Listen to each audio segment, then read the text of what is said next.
Welcome to the Friends in Film podcast. My name is Janet Urban. I've been teaching Friends in Film for 15 years. I show people how to get into the film industry and work, how to become a professional. What you're going to learn from me is all the inside, unspoken stuff that you will not hear anywhere. Even if you've been doing background on film sets, you will not hear how to actually get inside and excel to these top positions in the film industry. As a director, as a DP, as a producer, as an actor. What you're going to learn here is all the stuff that film school doesn't teach you, that you need to know if you want to actually excel to the highest levels. See, we think that the film industry is so hard and that it's going to take us a long time to get to where we want to be. But what it actually is a bunch of small steps that you do that get you on film sets, that get you learning your craft and getting good at your craft and getting opportunities to do your craft so that you do it consistently and get called for it every single week. So come work with us with Friends in Film. You've taken the first step by listening to this podcast, and I look forward to enlightening you everything that you need to know about working in the professional film industry. What about deciding on a craft? I was like, I just want a job that I can work for National Geographic. And so I'm just hanging out with wildlife filmmakers and seeing what they do and hopefully having them see how amazingly wildlife kind of person I am. But it actually really wasn't who I was. But anyway, I still knew that I wanted to do that. And so in hanging out with these wildlife filmmakers in Jackson Hole, I met a woman that had produced for National Geographic, and she's like, well, Janet, if you want to work for National Geographic, then be a sound mixer. And I was like, okay, tell me more. And she's like, well, they always need sound mixers, and the crews are very small. It's just director, producer, and sound, maybe production assistant, but very small crews. And if you know that and you can do that job, then you'll have a very high chance of working for National Geographic. And I was like, sounds good to me. So that kind of illustrates what we were talking about, where you were interested in working in that specific niche genre of travel jobs with National Geographic. And your friend knew that you were interested in that, and she was like, you can work for National Geographic and do a sound mixing. Well, yeah, I put myself in that clan of wildlife filmmakers. Mm-hmm. So I met her just like I met all these other wildlife filmmakers. Mm-hmm. So I sought out the people that would know, that could tell me and give me direction. And then of course, these people do know. So she gave me that direction, and then I took it and I ran with it. Mm-hmm. Now, just to make a living only as a wildlife filmmaker for sound, you're going to be recording animals. That's not enough experience. First of all, you're not going to make enough money doing that, and you're not going to be good enough because you're not going to have shoot after shoot after shoot after shoot.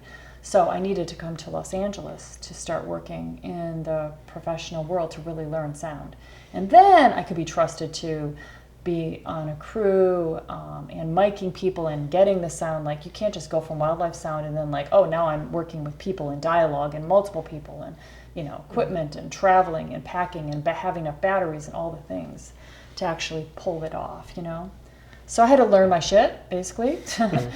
And then I could go and start doing the wildlife stuff. So I think, the kind of lesson here is you get into that clan when you before decide that, what you want to do. You figure out what clan you want to be a part of, figure out what genre you want to work with, or what, where in the industry that you see yourself. Yeah. And I guess to figure that out, you just have to try different stuff. And we were kind of talking about this the other day too, don't be afraid to put yourself in the fire on something that may be difficult or outside of your comfort zone, because that's where you learn about yourself. And that's kind of how the path unfolds. So that's when you decided that you wanted to be a part of the wild filmmaker clan, and then the department kind of came to you. Yeah, exactly. Yeah, I think the question to ask ourselves is, what kind of life do I want to have? That's it. Yeah, and then you're kind of using being on film sets to look for the life that you want to have, and you're like, is it commercials? Is it feature films? Is it TV shows? And each of those sectors or genres are going to give you a different life. And they're different. You think you might want to do TV, and then you get into TV and you might find this is too consuming for the life that I actually want to have. Or you might start in one and then later you move to another one that's a fit for you 10 years down the road, you know. Like for me, it was documentaries to start off with, and interviews and behind the scenes, and just that stuff was like, you know, $300, $400, $500 a day, and I could get it, and I didn't need to have that much equipment. I had like 30 grand in gear, you know, and then commercials later. So, and then also the smaller genres, like the documentaries, gave me the credibility to then do commercials, because I couldn't have gone straight into commercials, because that's the big stuff, the biggest stuff. But that stuff, the repetition of the smaller stuff, and there was a ton of that stuff, got me good. So for people that are starting off and are working as a production assistant, you know, you can get into a craft really fast. Like I did it really fast. So I'm just like, get in the door, and then I want to do that job. Like I'm getting in, and then I'm reaching out to people. Like once I knew that I wanted to do sound, it's amazing how it can take off fast, because you just meet a couple people, and then they have jobs, and then if you don't screw it up, then they keep hiring you again and again and again. Now, there's something that I need to talk to everybody here about, and that is getting stuck in a trap of being in a sector, doing a job, that when your dream is actually a different job. So, you know, when you're starting off, you just get that experience, but just everybody know that you have to keep in mind where you're going, what kind of life that you want, so that you don't just keep working in the same sector with people that are always calling you, and then all of a sudden 20 years have passed and you're like, now I can't do it. Now it's like too late, even though it's not. You're definitely are in a routine at that point. Yeah, exactly. You have the people that call you, and you're like, and you don't have any connections in this other genre. That's where the trap is you have all your connections and you're busy in this one area, but maybe you're making $100 grand a year and that's it, you know, and you keep doing the same kind of work, but you really wanted to do features, but the 20 years have passed and you don't know anybody in those features, and you're not qualified to work in features because you haven't been dipping your toe in it the whole time. So, I mean, it's something to be aware of, and I think that once you are aware of it, then you won't make that mistake. I think it's really more like that. Like, you don't have to think about it any more than that, other than, you know, okay, there's something to look out for. And then you can also notice when people are in that trap. You'll know, because you talk to them and you'll be like, you know, hey, you know, why did you get into the business? And are you living your dream right now? And they were like, well, if I would have done it right, I really should have done this. I really should have gotten feature films. And they'll say that. And then you'll know, yeah, they were in a trap. Yeah, I think keep talking with people, I think, is a good suggestion too. Like, one, you never stop networking, but two, always get their story and get their experience, because, as you said, 10 years down the road, your situation might change. You might have a different goal, or at the same time, you might have a goal, and then it just gets better the more you talk with people, because, you know, like, learn from them. You don't have to make the mistakes yourself. And yeah, I just think getting in the habit of talking. Yeah. And getting conversation with professionals on set, which is such a huge resource, you know, starting from PA till the end of your career. Yeah. Let's talk about that. Having conversations, how to talk to people, what kind of questions to ask. So I would open this discussion up, first of all, with just talking about how easy it is to talk to people. Because, you know, on a film set, it is like there's just so much downtime, but then there's also, you know, you're also paying attention at the same time. So, but you can talk, you can see somebody, and then you're working, and then you can see them again in a different, you know, place on set, and you talk to them again, a little bit here, a little bit there, and then you have time to think about what you would say, and you have lots to observe and a lot of free information, which is, you know, where you observe, you can see things that they're doing, and then you can talk about that. Yeah, like being curious in their craft. Yeah, being curious about their craft is one. So really watching what they're doing, and understanding why they're doing it and seeing how they're doing it and seeing what's impressive about how they do it. A great one for me is like as a PA, when I got on set, and I'm usually like pretty busy, or I'm, observing, different departments will have different conversations. They'll have jokes, they'll have stories, and during lunchtime when you're in the line, you can just talk to them about what they were talking about, or join in, or you can even, a good default one is, oh hey, how do you get started in your position or in your craft? Yeah. In one of my first Netflix jobs, I asked that from AC, and she gave me resources. Oh, check this site online. This is how you become an AC and all that. And you're around people for so many hours that it becomes easy to talk with them. Yeah. Because you're always collaborating. You have to communicate with people on set to get anything done. Yeah. So it becomes by the point of like the first meal. Like that isn't much of a concern. You have But things you mean to by talk about. lunchtime? By lunchtime, yeah. First meal. You're such a producer. First meal. Yeah, and it's. I think by the point they are at the 20 or getting on sets, once they finish that phase, they should understand or they should have a good feel of how to start a conversation. Right. I think what might happen is that they don't take advantage of, following up or having the right conversations on set. So a lot of it could be, hey, maybe you haven't learned yet to steer away from negative conversations or people that are talking negative things, which happens a lot on set. And instead of saying like, oh, hey, can I get you something, or can I help? Because as you said, there's a lot of downtime. So when there's downtime, people have different mentalities, they get into different routines, and then you start seeing, some are not as productive as others.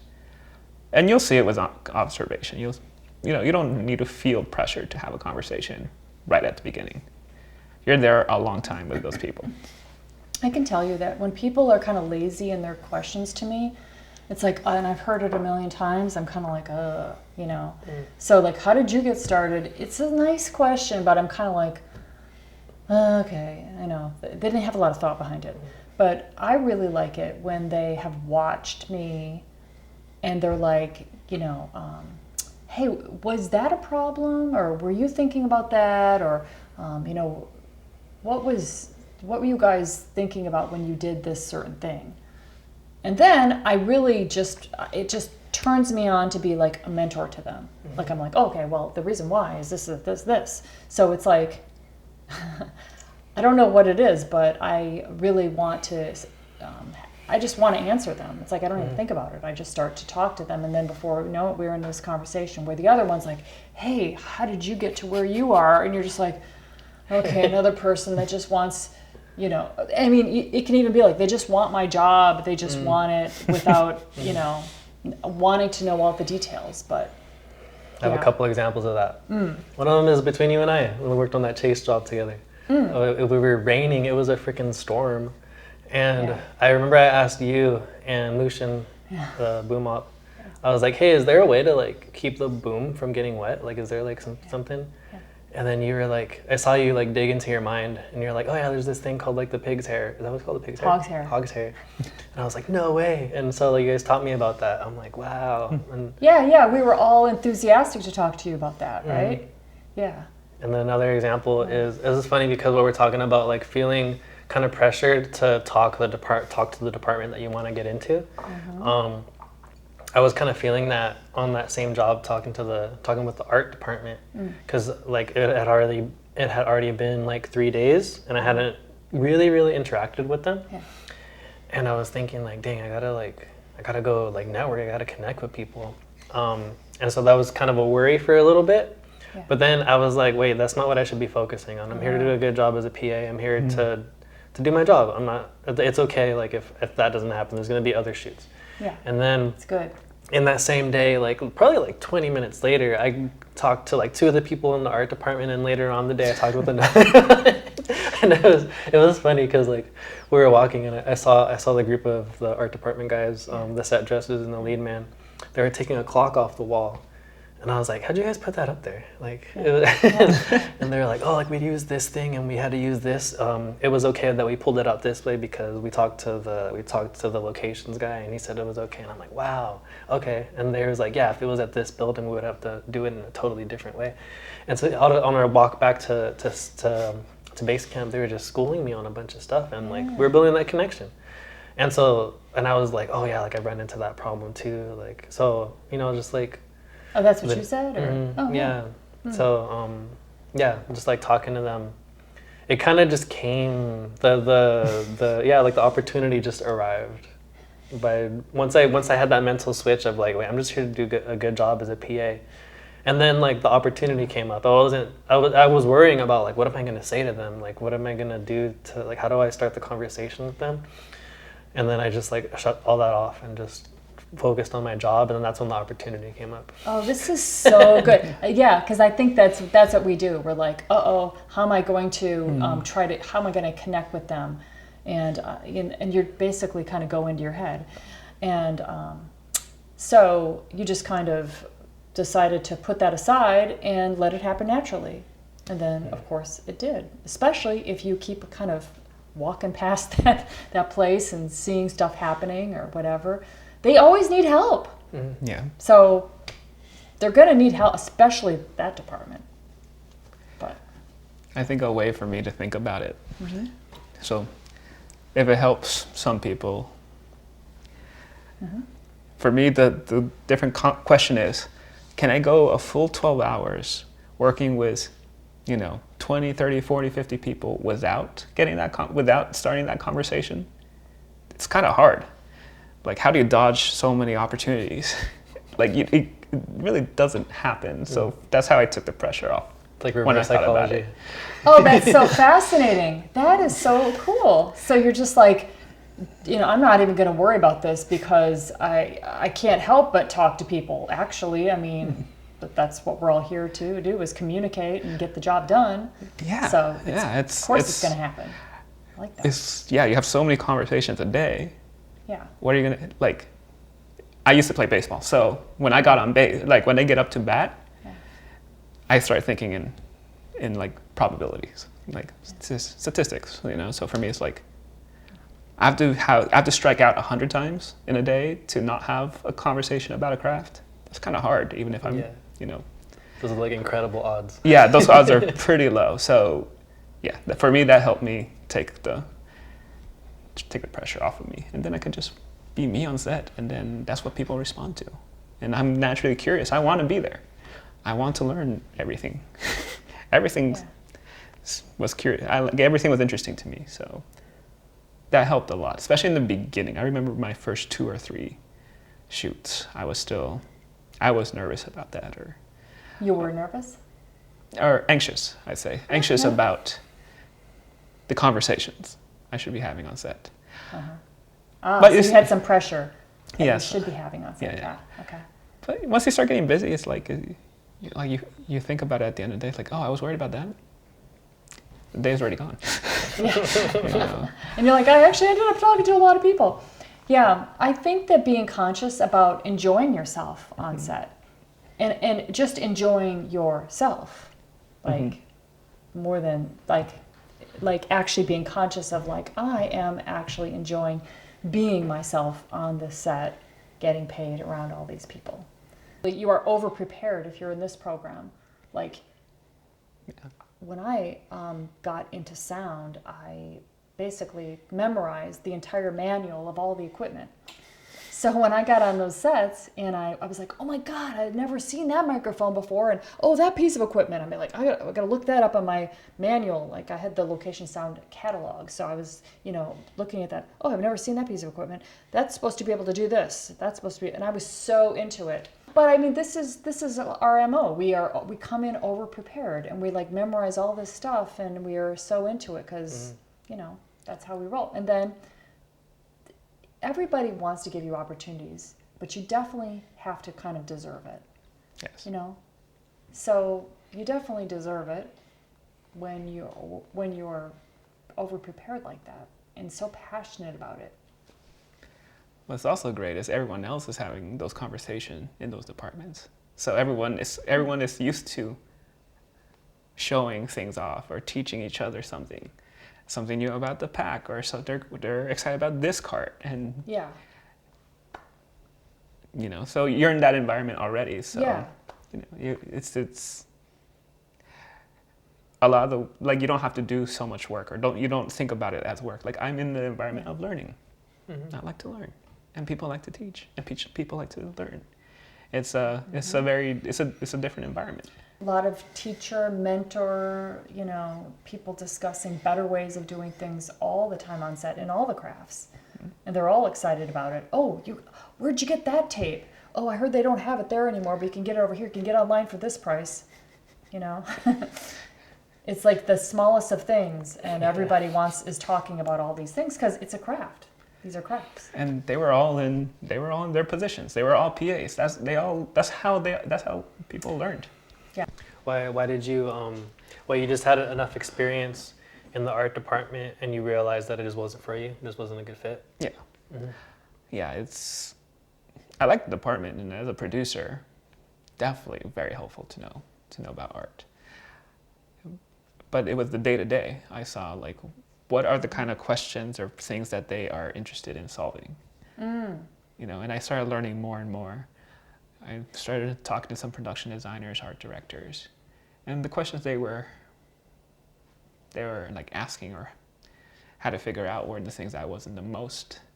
I wasn't as passionate as them about answering those questions. Ooh, this is an incredible point. Yes. And that's what I learned going from department to department. I saw role models, and if I went into this department, this position, I should look like that, or I should be this enthusiastic about that. I should be this involved about that. And that's when I started realizing, okay, maybe that department's not for me. Yeah. It wasn't a bad thing. It was actually a good thing. Yeah, that's vectoring. Yeah. That's what you vectoring into where you wanted to go. Yeah. And I was great learning from these professionals. I want to work with these professionals. I want to work with people that passionate about it, that knowledgeable about it. And, maybe I think for me, I like general, more not specific technical stuff, but more general questions, bigger picture. The big picture, yeah. So it's okay, that's when producing is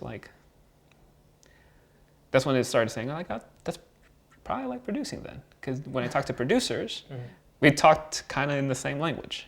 And then, wow, that's beautiful. And then that's when I realized, I probably would like producing. So is that when you, as soon as you kind of saw yourself in their conversations, that's when you really decided that you wanted to pursue producing? Yes, I think producing is a big enough field where I could find a niche that I like. But the art department is huge too, super huge. It was just the way that they thought and the way that they saw things and the way that they view things. It was interesting to me, but I knew I wouldn't feel fulfilled if I did that. I mean, it's not bad figuring out something that's not for you. You appreciate those departments more. Right, and it makes you do your job better as a producer also, by understanding the ins and outs. Yeah, and I think that really helps. I think being able to talk to different departments was what I liked, And that's what I did as a PA. So I was like, okay, maybe I like the production department. I think you like to put things together. Yeah. And you like them to be in their place, and you like to maybe research them so you know what they're going to do for this whole project and put it all together and then create something. Yeah. Yeah, it's kind of like get the team together, make sure the team is going the right way, and then I feel the most accomplished that way. The team's doing it. Yay! Yeah. Project's getting done. Yay! On to the next team, on to the next project. Yeah, where I would not want that responsibility. I would not, even though I kind of do it with friends in film, It's different on a film set, yeah. Yeah, but that's very consuming. There's a lot of responsibility for being in charge of the entire project. But yeah, that's exciting to you, and it makes sense. It makes sense for you. I mean, I can just see you the way you think. just is such a fit for you. Hey, who's the good producers that you worked with? What's the best project you worked with, and why? That, you know, that's something that interested me. Wow. You know, and Or the most challenging project. Or the most exactly the most challenging project. So, just these are going to be your peers. Yeah. You know, it's great to get to know them for your craft, and even if it's not in your craft. I've talked to production designers that ask me about like anamorphic lenses, because they want to get better in their craft, because they want to know how wide the, you know, what does the camera see, so I know what to put in there. How does the distortion on the edges, how does that affect what's on the sides? So even people from art ask people in camera about stuff like that. And so it's always a conversation you're going to have throughout your life, and it's going to be a great conversation. Yeah, it really feels like a family. Yeah. Yeah, it really feels like a family. So then you're kind of like deciding which part of the family that you're going to be in and dig really in depth in.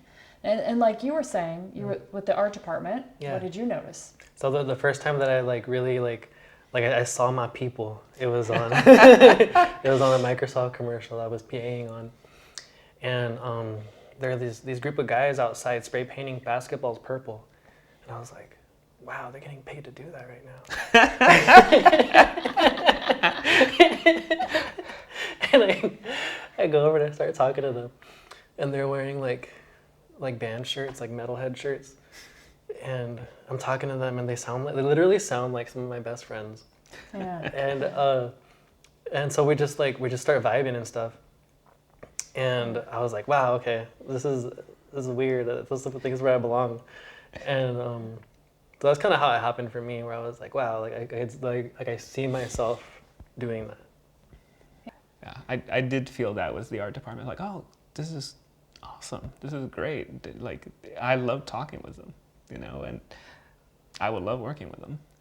It's... You know, I actually think that this is how everybody feels about the art department. Me too. I mean, yeah.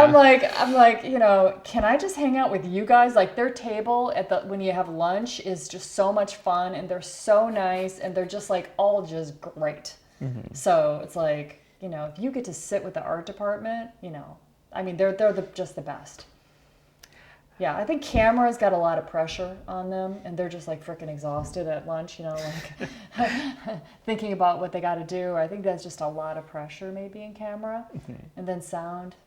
I don't know. Art, it's just art. Sound, you can kind of float around. So sound is intense and then not. So, yeah. And it's usually a 1, 2, 3 person department. I think arts, yeah, because they're the biggest department, you know, they also seem the most most collaborative with each other. Yeah, it's a different kind of camaraderie. Yeah.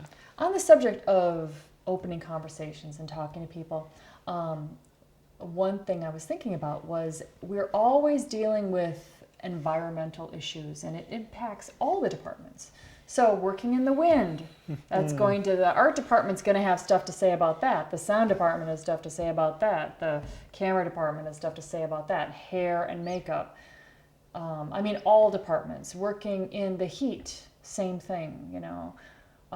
Working in the snow, working in the rain, working on a high-rise, working on the beach, another environment that's difficult to work in. So every department is going to have plenty to say about all these things. Yes. And ways that they have prepared. The grip department, the gaffer, the electric, everything is like, you know. And when you understand the intricacies of what that department is going through, you're joining that. I mean, you can join that department because nobody understands. You know, look how long the electrics had to put that run and put the generator there, and you know, just how does that long cable run impact what they're going to be able to get out of the lights? Mm-hmm. And what problems happen if this light goes down and this one's back in the truck 200? I mean, just if you understand and watch what's actually going on, they're going to be like, oh my God, I love how you are actually thinking. Like, nobody observes and thinks like that. That's starting. So just that in itself, paying attention, can make you stand out just immensely. And you're going to do it naturally anyway because you're interested. Yeah. And as you said, just being being present on set and just asking the questions that come up will get you basically leads into the crafts. That's happened to me, even like to crafts that I'm not personally interested in. Yeah. I would get asked, hey, do you want to grip? Do you want to do sound?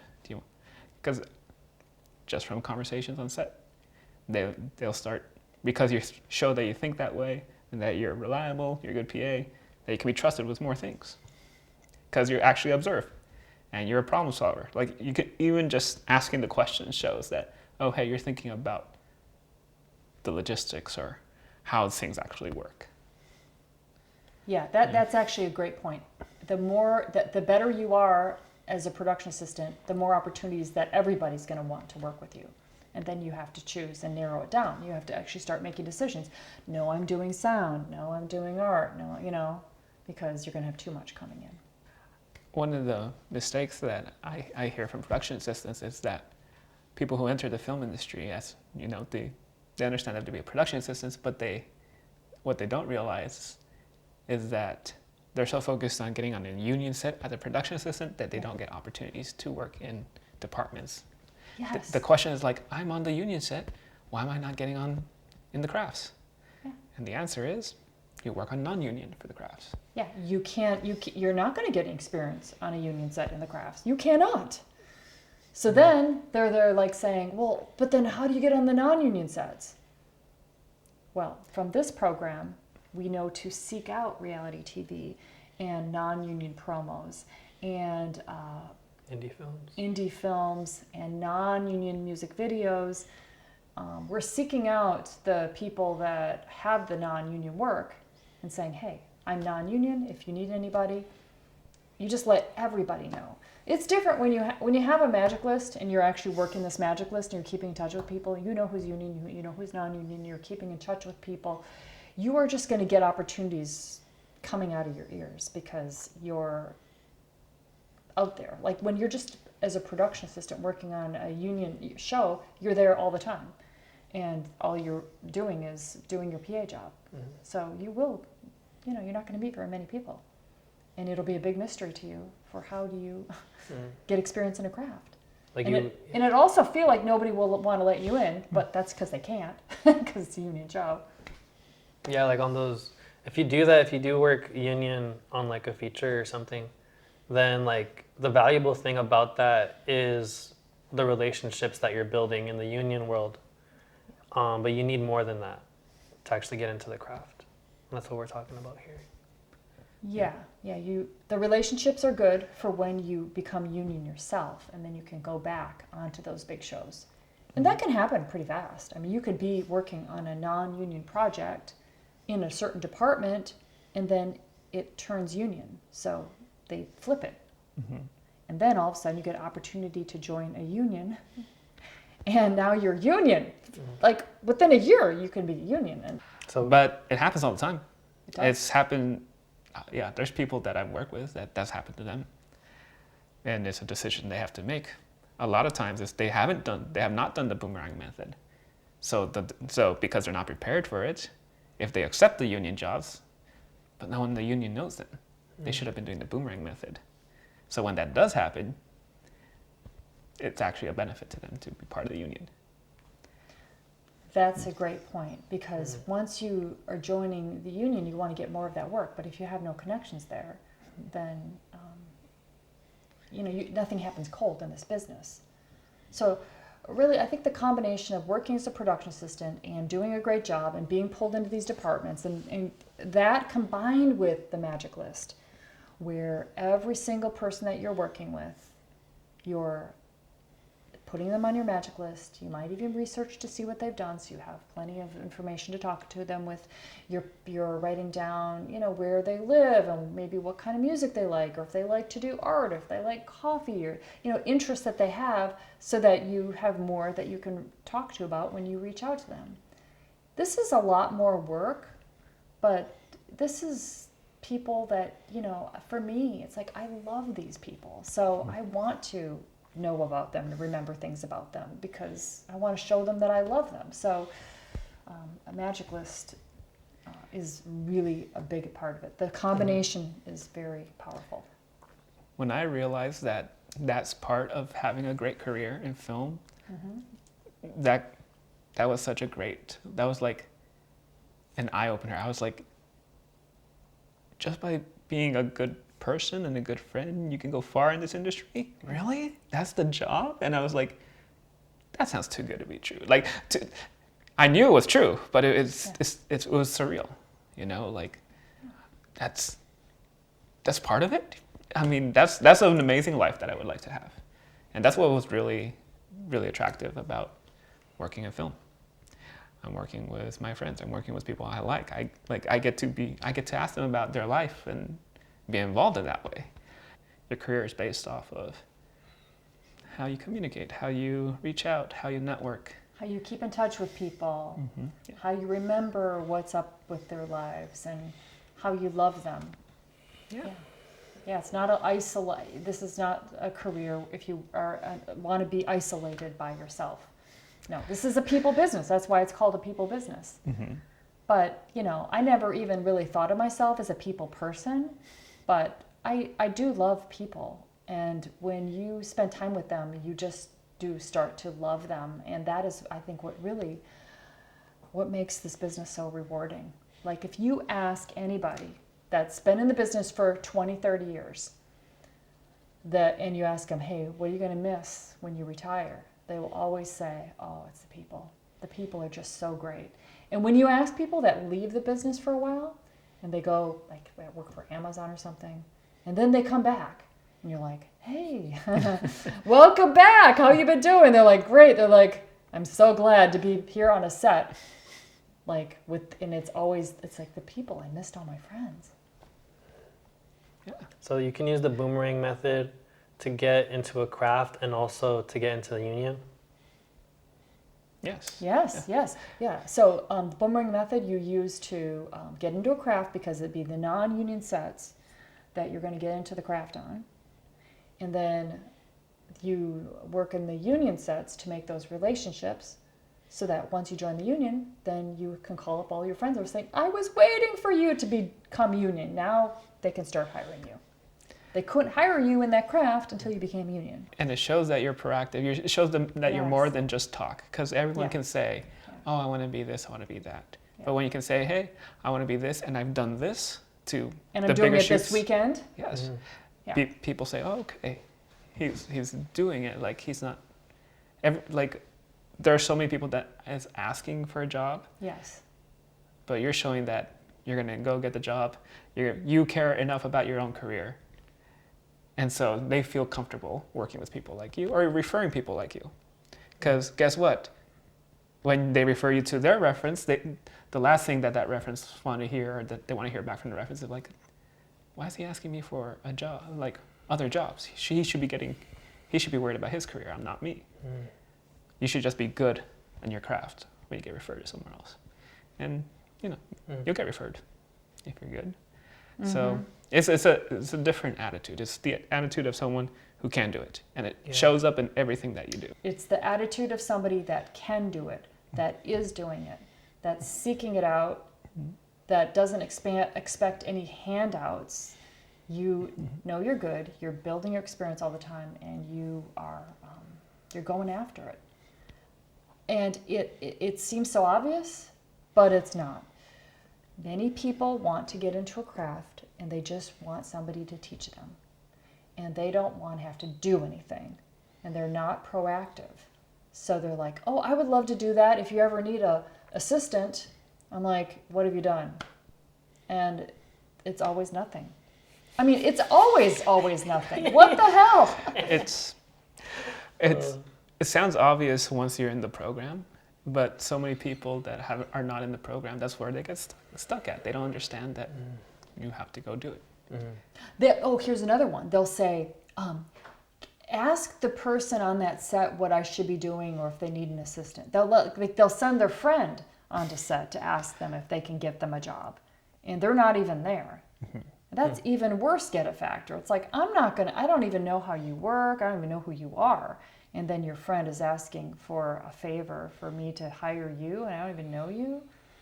You know, go get your own experiences and opportunities. And here's the main thing. You talked about filtration process. I freaking love that concept. Filtration process is that if you were good, you'd be on set. Okay, so if you're getting production assistant jobs, you've already been through the filtration process, and you're good. You deserve to be there. Okay, now the next filtration process is, are you getting your own experience and learning all the time and becoming really good at your craft? If you are, you're going to get through that filtration process, and people will now hire you. So then you deserve it. So many people don't do that though. They just want it. That'll probably kill you the most. That's why people get stuck as PAs. Yeah. Like that's part of the job. Part of the job is knowing how to get the job. Yeah. And that no one's going to give it to you. There's no way to apply for, like like you said, 90% of the good jobs in Hollywood are not on a website.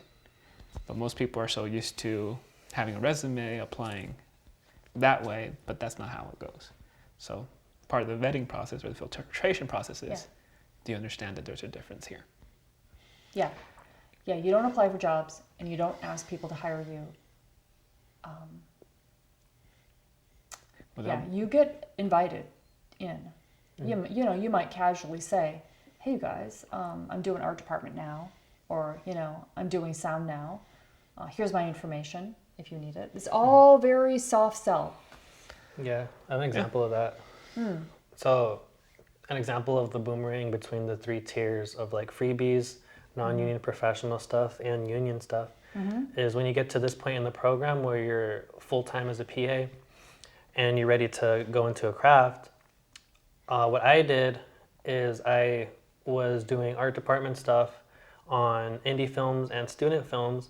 So I worked a freebie that they ended up paying me for to do art stuff. I was a production design and I built the set, and I was able to take that experience to someone, Jake, in our program that is already further ahead and further along than I am in the art department. And I told him, like, oh, hey, like, if you ever need extra hands on set, I'd love to help. And so he was able to hire me on a professional non-union shoot for Paramore, the band, as a set dresser. And so I was able to walk onto that set dressing job and talk to my peers, the other set dressers, and the lead man and the production designer. Like, oh yeah, like I production designed this indie film last week. Yeah. And they're like, oh cool, and then so they automatically, they saw that, like, oh okay, like he's in, like he's one of us. Yeah. And then I was able to I got that set dressing job led to other set dressing jobs on more professional non-union stuff, non-union commercials and non-union music videos. And then I got a separate PA job for a union commercial. So when I walked onto that union job, I'm able to chat with the art department people, like chatting with the prop master, like, oh yeah, I just set dressed a couple commercials and a couple of music videos for some big pop artists. It was really cool. And then I saw in his face, he was like, oh, okay. Like I saw his energy shift. And it was, so that's the peer-to-peer thing that we're talking about. And like he knows that I'm non-union and he knows that I'm a PA on that set. But I'm like planting the seeds with the boomerang method on these union sets to establish those relationships as we move up in the department. Yes. Thank you for that example, because I can very clearly see how you're like, okay, passion project, getting the experience, non-union shoot, meeting those people, going on a union shoot, and then using both of those other ones to talk about it. And that's just like 3 shoots. But within a month, you can easily have like 10 shoots. And within 6 months, you're talking hundreds of shoots. So now you can see how you're basically going all over the place, like ping-ponging, boomeranging. Yeah. You're boomeranging all over the place. So then it becomes like, okay, I've got to keep track of all these people. Because, you come home after a 12-hour day, you're tired. So now you have to like make it a practice every day to think about, who did I work with? Who did I vibe with? You know, what can I remember about them, and make a note, and then follow up with them and have it organized on a spreadsheet. So that's your magic list. Actually, certain jobs like camera, DIT, hair, makeup, probably are the best ones to find on Staff Me Up. And probably sound as well. You know, they need those people. But like probably producing, no, because they will have all their people. You know, another point to make on Staff Me Up is that if they're putting something on Staff Me Up, this is a last minute thing. It could be bottom of the barrel shoot that they just had to put together really fast. That's why they're putting on Staff Me Up, because how the film industry normally works is we never post. I mean, have you ever posted anything on Staff Me Up looking for anybody? No. No, right. So have you ever posted anything looking for anybody? For all of your Netflix and all your ABC stuff, have you? No. Okay, so this is interesting. Okay, right. So the stuff you're seeing that's actually posted is the minuscule stuff, and it can probably maybe even be looked at as the most last minute worst stuff. It's like the non-union stuff that you do to get better at your craft. Yeah, but you never know. It can a lot of times it can be reality TV, so that can get you in with a company, and you can start working with that company, and then all of a sudden, you know, it opens it up. And then that person at that company, once they know you, they're going to stop putting stuff on Staff Me Up because they already found you. Yeah, you become their person. Yeah. So Staff Me Up is very, you know, hit or miss, but it can be, you can open doors. And for certain departments, it can be good. If they're looking for people that low, then they're not looking for, they don't care about experience. Right. They, you know, they're willing to go for brand new people. Which is an opportunity, you know. It is, if you want to get into a certain department. And that's another point, is if you take a job and it's a low rate, of course you're still going to do a great job. But, you know, the pressure's kind of off. You're hired for that rate to get it done good enough, and so you don't have to be a superstar, even though you would be a superstar. If they really wanted somebody that was like $1,000 a day, then they could pay that, but they can't pay that. So they're having you do it for you know, whatever, $250, and then you bring the lights that you have or whatever your job is. Yeah, you know, it helps you to build experience in your craft, which you will take to your union. You know, you'll take it to your union set, and then you can talk about it. It shows you got get it factor. So it's all in your court. You know, you can make the most of it. Yeah. It is a resource. Being present in people's minds. And if they forget about you, then they're not going to call you. But if you keep popping up and you're out there, then they're going to keep remembering you, and then they're going to call you. That's just, it's such a huge point with this freelance film industry. People they got to remember you. That's why work begets work, because they work with you and they're like, oh yeah, Janet. And then 3 months later, you know, oh yeah, Janet, because they run to me again, or somebody, I work with somebody that they know, and we send a picture of them, or I keep in touch with them, and I just keep in touch with all these people all the time. I just keep this thing going. And that's why I know I can work as long as I want. You know, I'm 57 now. I can work as long as I want because I know how to do this. And I'm teaching it to you guys. And a lot of people don't do it. Yeah, and a lot of people don't even recognize that that's the game. That's the career. That's how you do the career. That you do not have a career if you do not know how to do this. You know, I mean, you could go to set and just not talk to anybody. Yeah. Plenty of people do that. Yeah. Then they don't work very much. I've seen it, and at this stage for me, it's like, how can you not talk to people? But in the beginning, it's you're still getting used to it. You still have a bunch of questions of how set works. Yeah. You have a bunch of questions on how people in crafts work. Yeah. And you know, they are busy, but they've been in your shoes. Yeah. They do know what a good PA is. They do know what a good attitude is. You know, just so be present, be there. You know, do your magic list and follow up. So awesome. You've just expanded your mind about the film industry. So instead of taking stabs in the dark and trying all these different things, how about you focus 10 months of you working in the film industry with me helping you? That would be our craft certification program. if you're interested in that, go to friendsinfilm.com/join and come in with us. That's friendsinfilm.com/join. I'll see you there.